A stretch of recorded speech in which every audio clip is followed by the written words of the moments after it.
Live from the Export Beer Garden studios, you're listening to the BYC, your essential source for all things cricket. The World Cup rolls steadily on, with the top 4 teams beginning to take shape at the head of the table. And despite 2 losses on the trot, our boys remain in a strong position.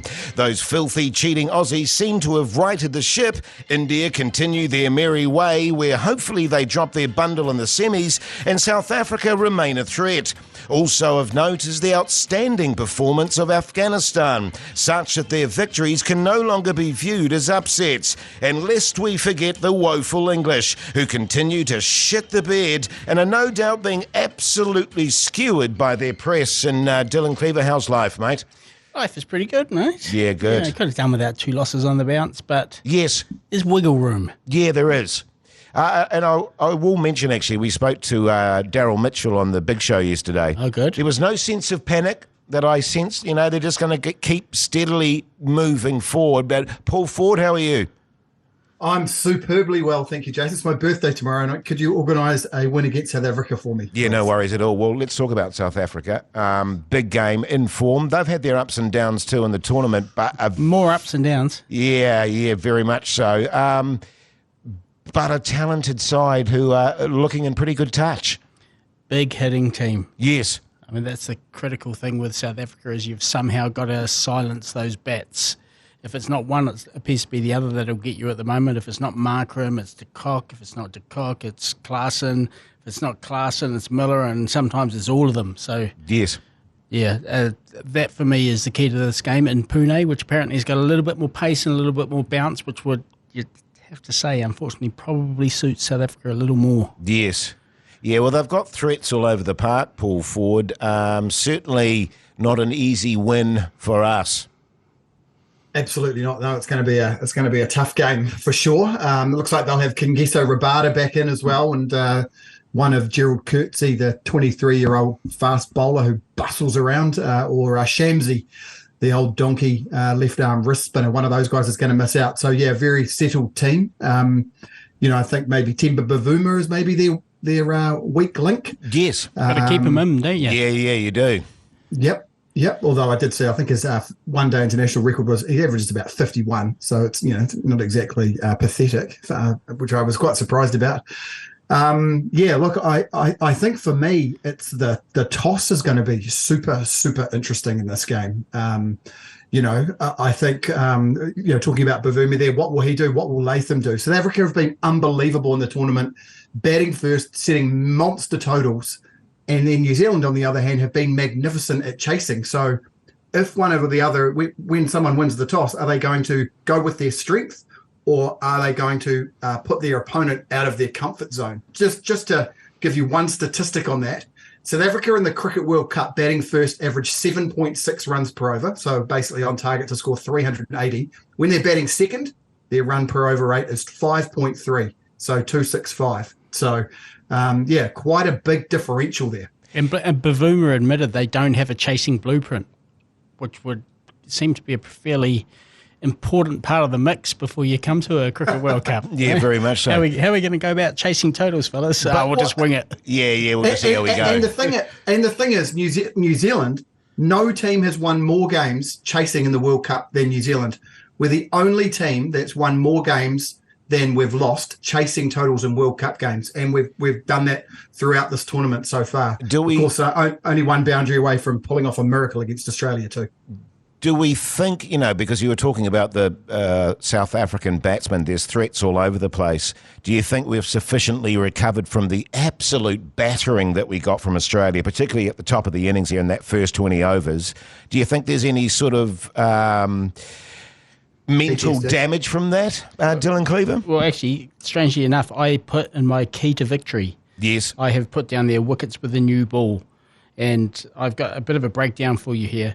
New Zealand came into this tournament, and I believe that was their strength. That was what they had over other teams, was their ability to take wickets with a new ball. They've got an attack that is good enough to have good teams 4 for 80, 3 for 50. Match one. I'm just talking about the power play here. England 51 for 1 after the power play, and that wicket was taken by Henry. Netherlands 35 for 1, again Henry. Bangladesh 46 for 2, Bolt and Ferguson both picked up a wicket. Match 4, Afghanistan 28 for 2. Henry and Bolt both picked up a wicket. Match 5, 63 for none. Match 6 against the Australians, like you mentioned, 118 for naught. That is only 6 wickets taken in the power play by New Zealand across 6 matches. Bolt has taken a pathetic 2 wickets. We moved heaven and earth to get Trent Bolt back into this team. We let him play in flipping Abu Dhabi. We let him play in South Africa. We let him play in the United States of freaking America. We did not bring him back to take 3 wickets in the last over when the slog is on. We brought him back to take wickets up the top. Come on, Trent. It is time to front up for your country. Well, it's interesting because we were talking about this in the last podcast before the Australian match, actually, and you know, we were all watching that battering. Was it 200 runs off the first 20 overs? We pulled it back quite nicely, strangely enough. But we were talking in that previous podcast about the fact that the bowlers were in pretty good nick, it seemed. You know, Henry's bowling well, Santner's bowling well, Lockie seems to have returned to form, Paul Ford, but that all sort of went out the window in that match. Yeah, you talked about England shitting the bed. Well, Matt Henry sort of shat the bed in that game against Australia, didn't he? Yeah. Look, can I just, sorry, to jump in there. That can happen to Matt Henry sometimes, can't it? You know, where he just has one of those matches where he gets absolutely slaughtered. But other than that aberration, he's actually been bowling pretty well. It's normally in Test cricket. Yes, I know. He's been a superb white ball ambassador for us. But he has gone for a few on occasion. Yeah. Yeah, it's fair. And, you know, as Dylan said the other day, let's not forget that Travis Head and David Warner batted like gods. So, you know, it was a bit of an aberration on both sides of the fence against the Aussies. In terms of their records against South Africa, though, Bolt's record 5.8 runs per over, average of 38. Matt Henry's 4.4 runs per over, about a bowling average of 78. And then, you know, Ish Sodhi's waiting in the wings. His average against South Africa is 90, and Tim Southey's bowling average against South Africa is 65. So, not pick your poison. Not a lot of wiggle room there for the New Zealanders. Yeah, and just on the bowling front too. I mean, hasn't Phillips come on a little bit with his bowling? I mean, who would ever have thought that it would be Phillips that would turn the game around against Australia? Good God. Yeah, and he deserves it. I deserve to eat humble pie there. I didn't think it was... And likewise, because I've never rated him as a bowler per se. No, I thought he bowled I've always junk. thought he was bloody brilliant, of course. Yeah, whatever, Ford.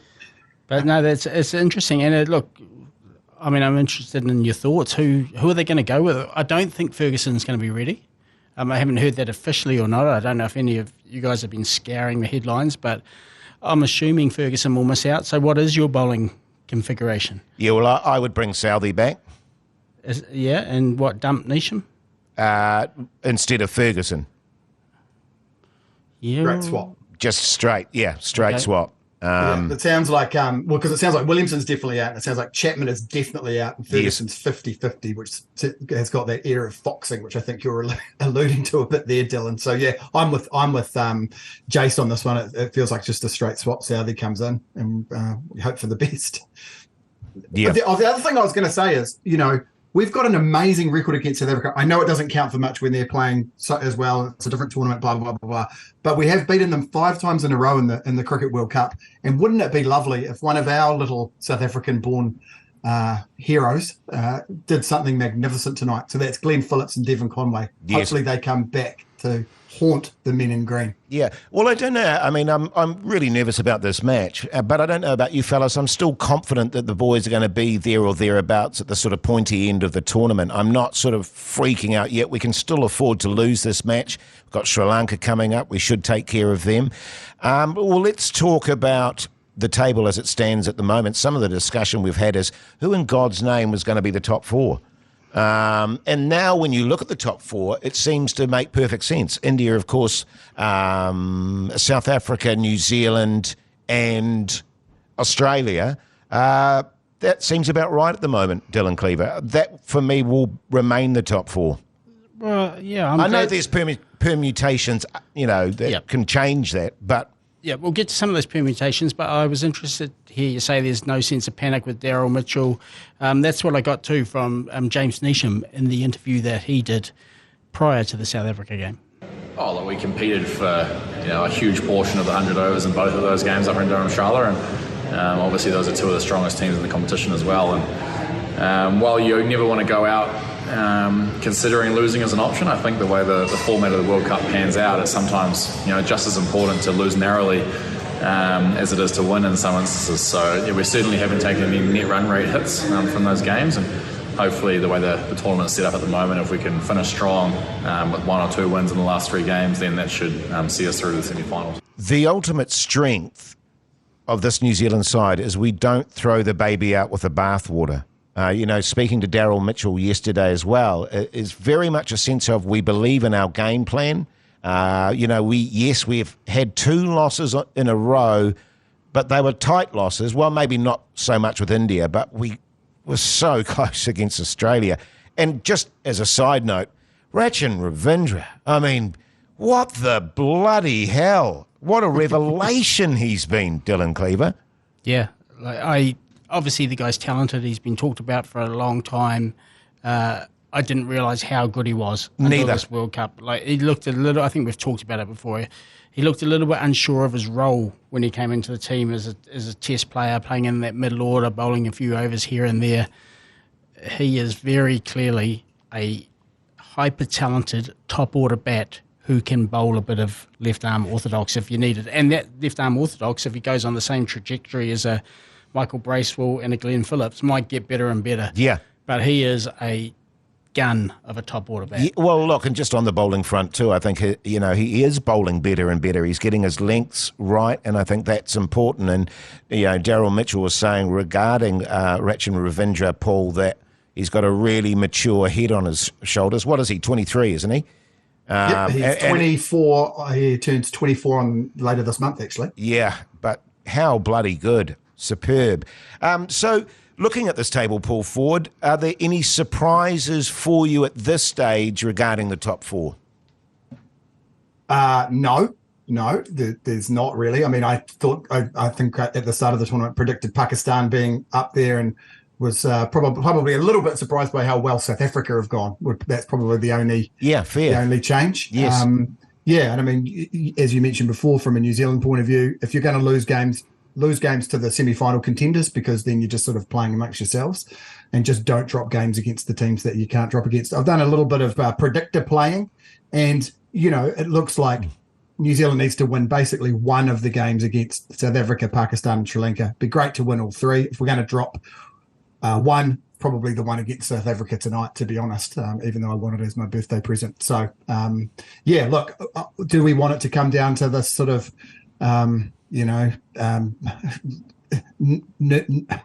nervous, nail-biting games against Pakistan and Sri Lanka? Hopefully not. If we can get home in one of these next 2 games, then the third one doesn't matter so much. What the game against South Africa does matter in terms of is the semi-final positioning. So if we want to escape India and finish in the 3rd spot and play likely the Australians, we need to beat South Africa. If we don't beat South Africa tonight, it's highly likely that if we make the semis, we'll be in 4th place and we'll be playing India in the semi. Put it this way, if we lose against South Africa tonight, I'm going to be very nervy about Pakistan. Very, very nervy. But I've got a theory, fellas. I've got a theory. I would rather face India in the semi-finals, because I reckon they're going to go along tickety-boo, and lose their bundle with the pressure of the home crowd, and we will prevail. Do you know what? I've done a lot of permutations here, and I think if this eases your nerves at all, I think New Zealand can actually lose to Pakistan as well. Pakistan have played 7 games. They can only get, at the maximum, they can only get to 8 points, which is, they can only get to 10 points, which New Zealand is on 8 now. New Zealand have Sri Lanka up their sleeve after Pakistan. So as long as they're not getting blown out, I think they can lose 2 of these last 3. You don't want to, obviously. But look, there's 6 contenders for 4 places. India have got Sri Lanka, South Africa, Netherlands to come. They're in. Forget about them. South Africa got New Zealand, India, Afghanistan. I think they're in. New Zealand will want that 3rd spot, because I think 3rd spot or 2nd spot, because I think that'll be South Africa. We want to see Australia play India in a semi-final. How magnificent would that be? Australia have got England, fair point, actually. England, Afghanistan, Bangladesh to come. Pakistan, as I say, have only got 2 games left, so they've got 0 wiggle room, and Afghanistan, who are an amazing story, have Netherlands, Australia, South Africa to come. But just to go back to New Zealand very briefly, there's a really interesting point raised here where if it does get into a must-win situation and Kane doesn't play tonight against South Africa, how do you reintegrate him? And I think you've got a bit of correspondence on that, haven't you, Paul?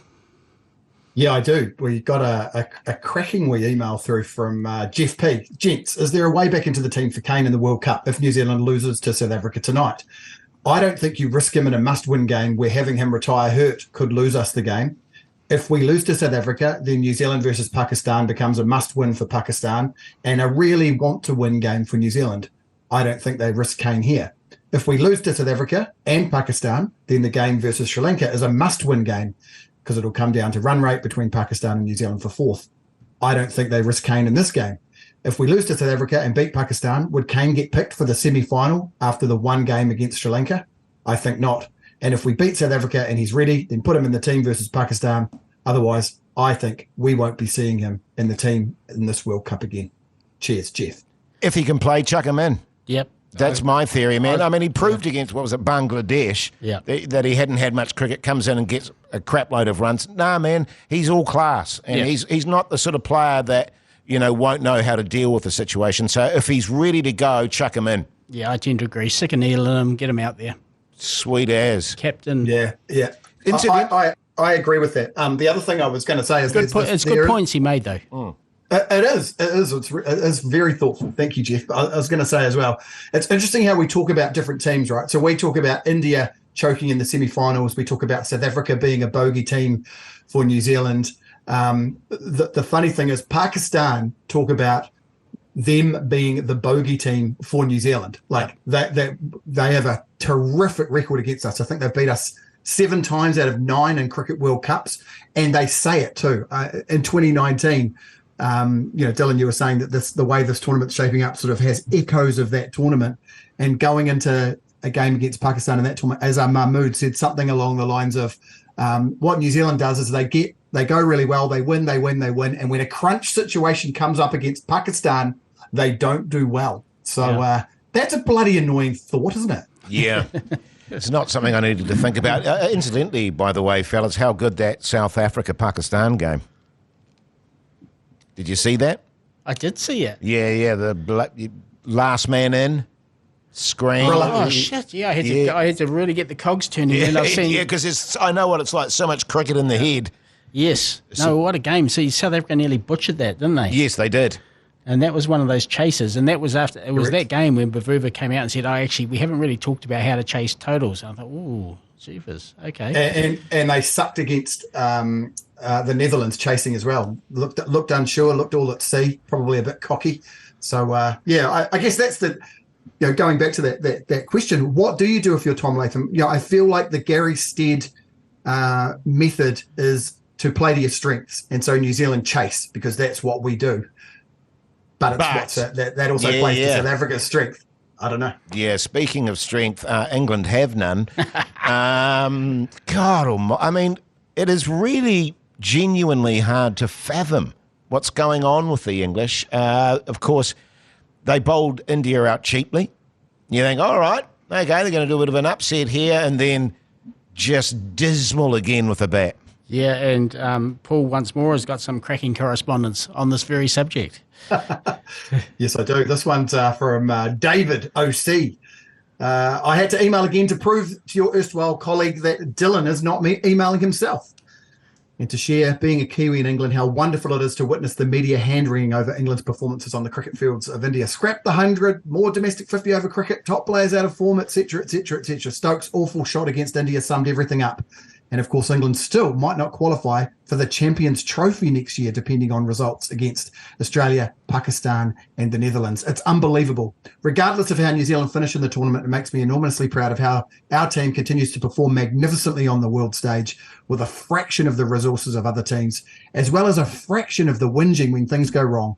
I think Jimmy Neesham would have every right to be slightly more put out by the result of the last 2 World Cup games he's taken part in than he's shown. Anyway, I'm not wishing to clog up your email inbox, but wish to share the schadenfreude of England's recent performances from a very, very happy expatriate Kiwi. And I've got a bit of that media hand-wringing here. Some very good lines, actually, from the Daily Mail of all sources. And And it says precisely how England, a cricket nation bankrolled by a governing body which turned over £334 million in their last financial year, have managed to crash so spectacularly in defence of the World Cup is bewildering. But there are clues, and it goes on to talk about the lack of ODIs that they've played, which we've all mentioned. The ranking competence of announcing new central contracts mid-tournament, meaning that Ben Stokes declares he would rather maximise his earnings elsewhere than take a 3-year offer. In the midst of the World Cup, while David Willey learns he is not good enough to receive any offer as he prepares to bowl against South Africa. Imagine the backlash if the FA, the Football Association, timed an announcement like that. Hubris everywhere. And then he goes on to mention something very interesting, and it's a subject close to my heart, which we're not going to do today because we've got so much material in front of us that we've got to get through. But I do want to tackle this at some point during the summer, where he talks about English cricket is now almost exclusively the domain of what they call public schools, what we call private schools. And there are serious echoes of that in New Zealand. It's not so much a public versus private thing here in New Zealand as it is the fact that cricket is quite seriously disappearing from our state co-educational system, which make up more than 70% of our secondary schools. But it's a very heavy, weighty topic that I do want to dig into, but not today. Yeah, fair point. I mean, quite honestly, Paul Ford, it's just hard to fathom. They've been on such a high, and playing such positive, good cricket, and to just so absolutely shit the bed like they have. One of my colleagues, actually, Mike Minogue, was saying he's never watched a team actually just seem to give up on the field. That Ben Stokes dismissal was just... Yeah. It was bizarre, wasn't it? Yeah. 10 balls are facing Shami. He just did not have a clue what to do and then just stepped away and played what can only be described as a village cricket shot. Kamikaze. Yeah, look, I think, my first thought on all this is England not being good at cricket. Who actually gives a shit? Not really me. But there is something delicious about watching them be catastrophically bad. And when they're the defending champions and then they're just delivering batting collapse after batting collapse, and it all kind of is going to come to a bit of a head when they play Australia in the weekend. And they've got to do all sorts of miraculous things mathematically to get through. They don't look like it. I guess they're really trying to avoid the wooden spoon. I think that when you look at how many games they've played, 16 games in the year coming into the World Cup, and most of the players that are in this team did not play those games. So it's one thing for the team to play 16 one-dayers. It's another thing that most of the players have only played a handful of those games. Not good. No vibe. Team looks unhappy, looks really unsettled, and just an absolute shambles. And the other thing, Dylan, that you're talking about there in terms of the, I guess those structural things around how cricket works in England, and, we may have this to a smaller extent in some parts, but, that Independent Commission for Equity in Cricket that came out earlier this year, that talked about endless evidence around class prejudice, racism, and misogyny running rampant through the game. So maybe that is part of this as well. Some heavy stuff there, fellas. Look forward to that, digging into this one in the summer. I just tell you what, actually, when I was at school and playing first 11 cricket, I loved playing all the private school boys. Mind you... You were a private school boy. I know, but Dilworth was different because you didn't pay exorbitant fees. It was free. It's the richest landowner in Auckland. Yes, well, they basically own all of Newmarket, that's why. Right. But we used to love playing Kings and all those, with their brand new pads and flash-ass bats. Give them a hiding. Hey, now the Plunket Shield.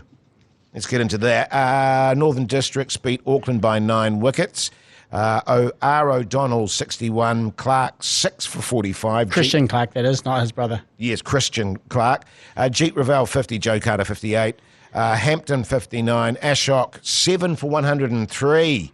How good. And Fisher, 6 for 45. So it didn't look like it was a run fest there.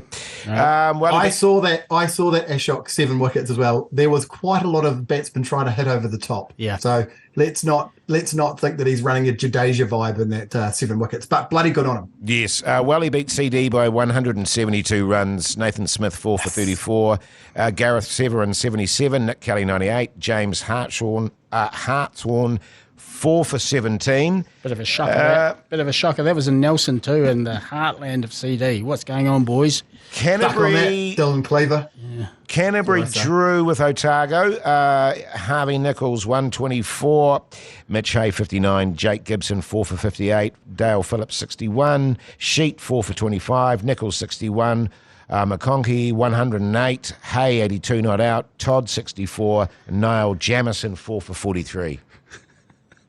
His Irish brother, Dylan. What have you done Kyle now? Jamison, isn't it? Kyle Jamison, isn't it? Doesn't Kyle Jamison play for That's his twin brother. Bloody hell. Now, listen, Golden Box, Mitch Hay, 198. Nick Kelly, 193. Harvey Nichols, 185. Silver Sweatband, Cougar Line, 15. Nate Smith, 13. Sheet and Ashok tied at 11. Yep. The standings at the moment, ND on top of 38, Wellington 36, CD 23, Canterbury 11, Otago 10, and Auckland a woeful 7. Jeepers have been woeful for a long time now, and actually I was surprised to learn how woeful ND have been at Red Bull cricket for a while. You kind of think because this is where everyone gathers now, all the high-performance players gather in Papamoa and Mount Maunganui, that ND would be a Plunket Shield monster, but they haven't won it for a long time, actually. So they're doing well. The other thing that caught my eye, Dylan, and I know you're a huge advocate for Greg Hay, and he brought up 100 first-class games. And when I looked his name up, there's an amazing headline from 2008. Hay, the new hope for struggling Black Caps. Yeah. Amazing how long he's been around. That's 15 years. The other thing that caught my eye, and this was a record that I would love to see get destroyed over this Plunket Shield season, the most first-class runs in a day in New Zealand is Roger Blunt in 1932, 315, going absolutely berserk. The Durham-born all-rounder died in 1966. He got 338 not out for Otago against Canterbury at a runner ball. Well, it won't be an Otago doing it. I'll put that out there right now. But it could be Finn Allen if he gets going. He's playing Red Bull cricket for Auckland. Funny you say that because the New Zealand first class triple centurions: Bert Sutcliffe, Glenn Turner, Ken Rutherford, Mark Richardson, and Roger Blunt. There you go, all Otago's. I'll take that back. Actually, speaking of Greg Hay, namesake, I don't think they're related. I could be wrong there. Mitch Hay, he's a player. The Cantab wicketkeeper batsman. I would not be surprised at all if he is playing in national colours shortly. Obviously, living in Canterbury gives him a massive advantage over here we go. Everyone else. But no, he's a serious player. Well, that's great stuff, fellas. And right now it's time for Paul Ford's Cricket Violence Corner. Paul Ford's Cricket Violence Corner. Yes, it is. It's fraudulent violence this week. Our dodgy Australian club cricket promoter Navishta De Silva claims he felt trapped by hype and expectation after promising to bring high-profile international cricketers across to play in a suburban Melbourne competition. When he could not secure investors to pay for the players, who included West Indies veteran batsman Chris Gale, he turned to crime to raise funds for the Twilight T20 cricket series. Over 16 months, the part-time DJ stole more than $240,000 from his then-employer, Omnivision, where he worked as a warehouse assistant. He avoided prison over the fraud on Monday after a judge found he was remorseful and handed him a community work order. He'd set up his own cricket promotion business called Global Talent Entertainment and planned an international Twilight T20 series in Dandenong. When he struggled to find enough investment for this magnificent event, he started stealing from his employer by falsifying invoices, then used the money to pay cricket players, including Tilakaratne Dilshan, as well as Chris Gale, etc., and the DJ Havana Brown. Day one of the competition went ahead, but it was cancelled on the second day when he was arrested and charged. He did admit in court that he used some of the money on luxury holidays and designer clothing, but walked free after getting a community corrections order and a requirement to form 200 hours of unpaid work. This was one of those things that seemed way too good to be true when it happened, but magnificent nevertheless. But there we go. He snared some big fish there. I'm pretty sure Dawood Milan come out to play in that too. So, I mean, what are these guys thinking? They get this offer probably from their agents. Hey, you're going to go and play a bit of Twilight cricket in Dandenong. Where the hell's that? Just outside of Melbourne. Yeah. Yeah, sweet. There's a bit of due diligence that maybe hasn't been done there. I assume they got paid. I don't know. I'm not sure. It's a lot of suits, $214,000. Hey, Paul Ford, moving on. I believe you have a TAB good punt for us, mate. Yes, I do. The TAB Good Punt is courtesy of G Lane this week. So if you're not happy with it, please direct all correspondence to him. This week, we're betting on tonight's game, placing a $100 bonus bet on Conway, Ravindra, and Mitchell, all to score 30-plus runs, and it's paying $7. What do you reckon, boys? Are we on the money here? What was the bet again? Say that again. Conway, Ravindra, and Mitchell all score 30-plus.